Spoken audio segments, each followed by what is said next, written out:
Hello बच्चों, फिर से मेरे क्लास में आपका स्वागत है। नमस्ते। पिछले क्लास में हम संतवाणी का पहला अभंग देखा, जो कि अंकिलामी दास तुझा संत एकनाथ का वो अभंग है। उसके बाद आज हम संतवाणी का दूसरा अभंग देखेंगे। वो है योगी सर्वकाळ सुखदाता। कवि है संत एकनाथ। योगी का मतलब क्या, ये समझ लेंगे। योगी यानी संत महात्मा, जो ऐसे लोग कि जो अच्छे अच्छे विचार समाज को देते हैं और बिगड़े हुए समाज को सुधारने की कोशिश करते हैं। ऐसे संत को हम योगी पुरुष कहेंगे। सर्वकाल का मतलब है सदा, यानी सदैव, हमेशा। सुखदाता का मतलब सुख देनारा। हम संत एकनाथ का परिचय देखेंगे। भागवत संप्रदायातील थोर संत कवी, 16व्या शतकातील महाराष्ट्राच्या सांस्कृतिक प्रबोधनाचे प्रवर्तक, एकनाथी भागवत, रुक्मिणी स्वयंवर, भावार्थ रामायण इत्यादी ग्रंथ, अभंग, आख्याने, गवळणी, पदे, भारुडे अशी त्यांची बहुआयामी लेखन संपदा आहे। बहुश्रुतता, समन्वयशीलता, सामान्याच्या उद्धाराची तळमळ, अलंकारिता, पौराणिक कथासंदर्भ, सुबोधता हे संत एकनाथाच्या काव्याचे प्रमुख विशेष होत। अब ये भी आप समझ लेंगे कि भागवत का मतलब क्या होता है। भागवत संप्रदाय ने जो परमेश्वर की भक्ति करते हैं, उस संप्रदाय को भागवत संप्रदाय कहते हैं। तो ये संत एकनाथ भागवत संप्रदाय के थोर यानी महान श्रेष्ठ संत कवि है। ये 16वें शतक के हैं और 16वें शतक में उन्होंने महाराष्ट्र की संस्कृति प्रबोधन के माध्यम से वो जनता तक, समाज तक पहुंचाने का कार्य करते थे। उन्होंने बहुत सारे किताबें लिखी है, बहुत सारे अभंग लिखे हैं, जैसे कि एकनाथी भागवत, रुक्मिणी स्वयंवर, भावार्थ रामायण इत्यादि ग्रंथ है। अभंग बहुत है, आख्याने, गवळणी, पदे, भारुडे ऐसे बहुत प्रकार के लेखन उन्होंने किए हैं। बहुश्रुतता, समन्वयशीलता, सामान्यांच्या उद्धाराची तळमळ, यानी सामान्य लोगों का उद्धार होना चाहिए। उद्धार यानी कल्याण, उनका कल्याण होना चाहिए। इस प्रकार की मन से इच्छा, तड़मड़ का मतलब अंतकरण से उनकी इच्छा थी कि लोगों का भला होना चाहिए। अलंकारिता यानी उनकी जो रचना है वो रचना अलंकारिक है। पौराणिक कथा संदर्भ यानी प्राचीन कथा का संदर्भ उन्होंने अपने लिखान में दिया है। सुबोधता का मतलब है समझने में बहुत आसान इत्यादि विशेष उनके लेखन के है। अब इस अभंग में संत एकनाथ ने क्या दिया है, क्या बताया है, ये हमें देखना है। प्रस्तुत अभंगात योगी पुरुष आणि पाण्याची तुलना केलेली आहे। यानी इस अभंग में योगी पुरुष यानी संत महात्मा, अच्छे पुरुष जो सभी समाज को हमेशा अच्छा ही बताते हैं और बिगड़े हुए समाज को सुधारने की हमेशा कोशिश करते हैं, ऐसे पुरुष और पानी, ये दोनों की इस अभंग में संत एकनाथ ने तुलना की है। यानी कि उन्होंने कहा है योगी पुरुष हा पाण्यापेक्षाही श्रेष्ठ आहे। जैसे कि पानी, पानी यानी जीवन, यानी पानी को ही जीवन कहा जाता है, क्योंकि पानी के बिना कोई भी सजीव जीवित नहीं रह सकता और इसीलिए पानी को जीवन कहा जाता है। लेकिन संत एकनाथ कहते हैं कि योगी पुरुष पानी से भी श्रेष्ठ है। ये किस प्रकार श्रेष्ठ है, ये उन्होंने विविध यानी अनेक, दृष्टांत यानी उदाहरण, बहुत सारे उदाहरण देकर संत एकनाथ ने इस अभंग में स्पष्ट किया है कि योगी पुरुष पानी से भी कैसे श्रेष्ठ हैं। तो बच्चों, हम ये जो अभंग दिया है उसके एक एक चरण करके पूरा अभंग हम समझ लेते हैं। आगे देखो, जेवी चंद्रकिरण चकोरासी, पाखोवा जेवी पिलियासी। जेवी का मतलब होता है ज्याप्रमाणे। चकोरासी यानी चकोर एक ऐसा पक्षी है कि वो चंद्रकिरण पीकर वो जीवित रहता है, ऐसी एक कल्पना है। यानी कि ये चकोर ये काल्पनिक पक्षी है। पाखोवा जेवी पिलियासी,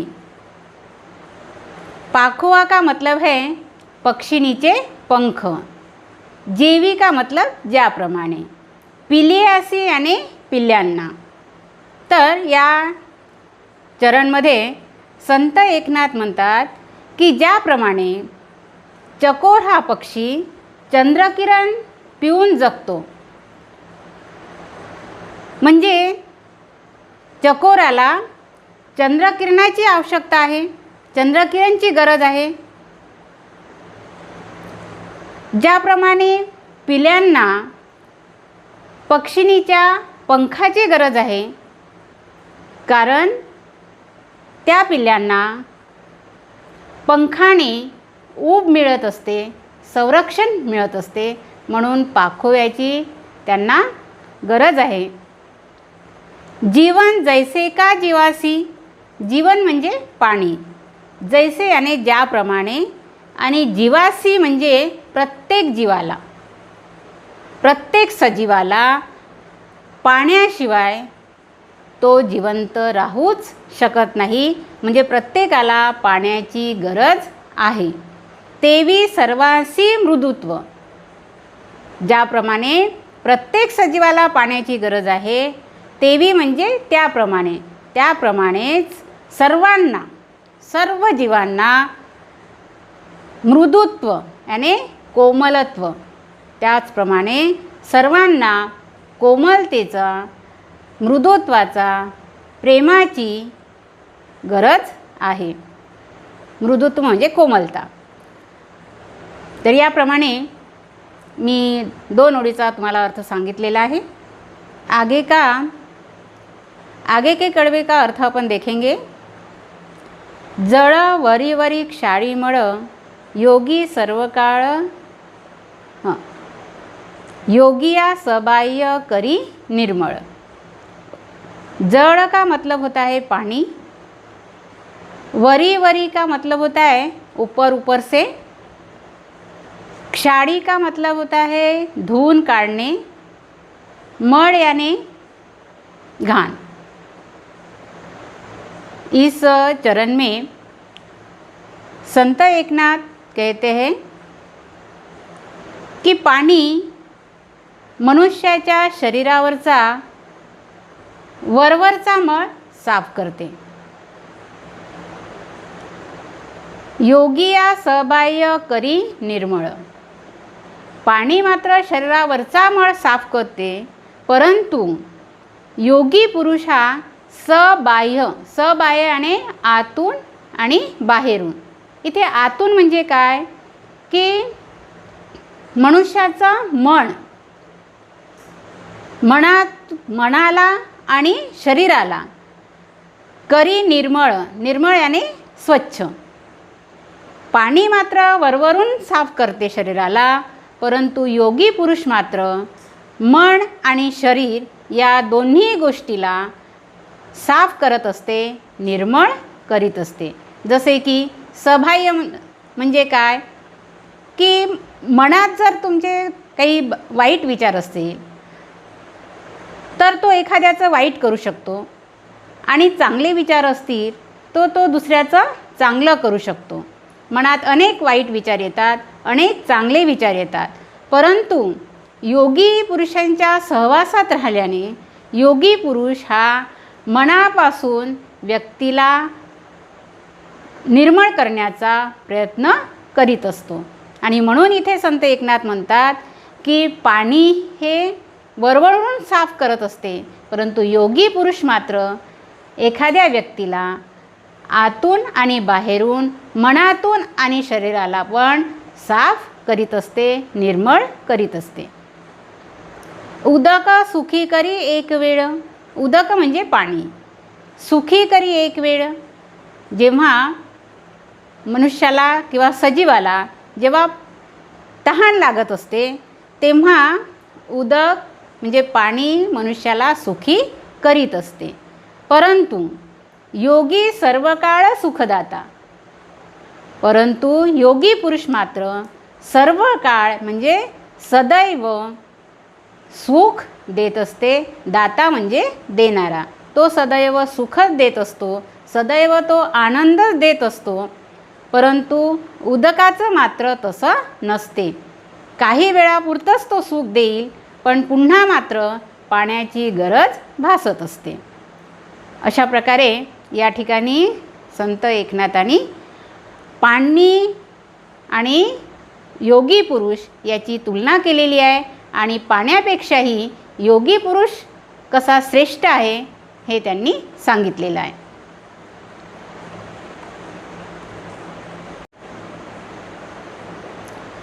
आगे देखो बच्चों, तीसरे कड़वे का अर्थ देखते हैं अपन. उदकाचे सुखते किती या ठिकाणी प्रश्न करतात संत एकनाथ. उदक म्हणजे पाणी. उदकाचे सुखते किती म्हणजे पाण्यानी जे आपल्याला सुख मिळते, जे समाधान मिळते, ते किती वेळापर्यंत टिकून असते. सवेची क्षणे तृषिते होती. सवेची का मतलब होता है लगेच. क्षणे याने थोड्याच वेळात. तृषिते याने तहानलेला. तर जेव्हा आपल्याला तहान लागते तेव्हा आपण पाणी पितो, परंतु एकदा पाणी पिल्यानंतर आपण अनेक दिवसपर्यंत राहू शकतो का? नाही. तर थोड्याच वेळामध्ये पुन्हा आपल्याला तहान लागत असते. म्हणून पाण्याचं जे सुख आहे हे काही थोड्या वेळापुरतं आहे, परंतु मात्र उदक योगी आदे स्वानंद तृप्ती. परंतु योगी पुरुष मात्र स्वानंद तृप्ती आणि चिरकाल टिकणारा आनंद. स्वानंद तृप्तीचा अर्थ होतो चिरकाल टिकणारा, त्याला कधीही तो नष्ट होऊ शकणार नाही असा आनंद देणारा योगी पुरुष आहे. सुखासी विकृती पै नाही. विकृती म्हणजे कोणत्याही प्रकारचं विकार. पै म्हणजे थोडीसुद्धा विकृती योगी पुरुषांनी दिलेल्या सुखामध्ये थोडीसुद्धा विकृती दिसून येणार नाही, आणि त्यांनी दिलेला आनंद हा चिरकाल टिकणारा आहे. आणि म्हणून पाण्यापेक्षा योगी पुरुष हा अतिशय श्रेष्ठ आहे, महान आहे. योगी पुरुषाच्या सहवासात माणसाचं कल्याणच होत असते, आणि म्हणून योगी पुरुषाचा सहवास आपल्याला लाभावा. अशा प्रकारे योगी पुरुषाचं महत्त्व या ठिकाणी संत एकनाथ सांगतात. बच्चों, यहाँ हम आज के लिए यही रुकते हैं. आगे का अभंग कल के पीरियड में देखेंगे. धन्यवाद.